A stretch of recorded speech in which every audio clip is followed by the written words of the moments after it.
Back to our earlier story about the Lagos State government planning to enforce its ban on use of single-use plastic in the state from the 1st of July. General Secretary, Member Advisory Board, International Solid Waste Association, Femi Kenry, joins me now. Mr. Kenry, what do you make of this move by the Lagos State government? Do you consider 18 months enough time for consultations?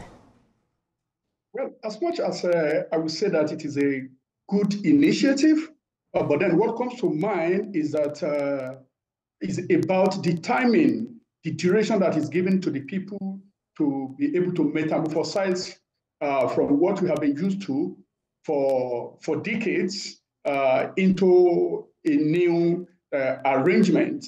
And I understand that the state government, that's the government of Lagos State, given a period of about 18 months with which they have been campaigning about this, or maybe a little more. But I say that it is actually a duration that is quite small for the transition. What do you consider an adequate time frame? Yes, it's not the time frame is inadequate. Is quite insufficient. Yeah, so I'm asking, in your opinion, how many months or how many years would have been adequate for these consultations to take place?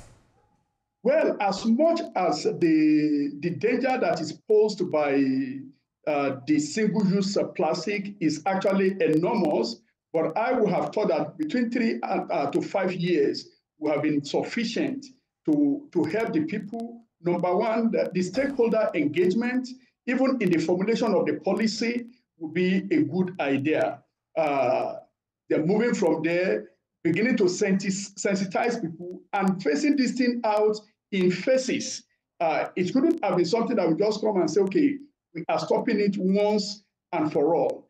This could be, it could be doled out in phases because a number of interests is actually involved. Now, we even have, we're expected to also ensure that in trying to phase this out, just as it has started with ShopRite a couple of months ago, then you also ensure that the retailers and a couple of other people who are part of the stakeholders are also will also go with them gradually, including those who are producing these same single-use plastics that will carry them along. So this should have been in phases. It shouldn't have been something that we just cut off abruptly. It's like winning a All child. Right, Mr. Kenry, I hear you. Suddenly. I hear you, but let me quickly, bring this other question. Enforcement of the ban is key, but it doesn't actually take away the tons of waste, plastic waste that we already have.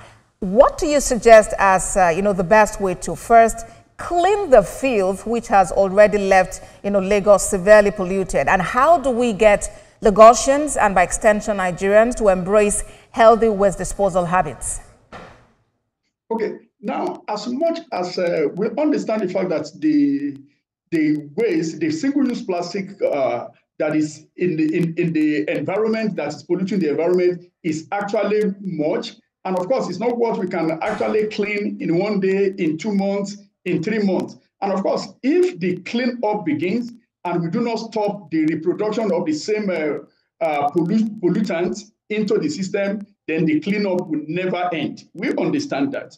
But then at the same time, that we will say that the cleanup, the intensity of the cleanup should actually be very high, while we try to sensitize the people to begin to take their minds off the fact that they have to be polluting. And all the areas we can checkmate the pollution, right even from the point of production. We should not take it away, because if the production stops, certainly the use will also stop. All right, Mr. Kenry. General Secretary, Member Advisory Board, International Solid Waste Association, Femi Kenry. Thank you very much for your time on TVC Midday News. Thank you for having me.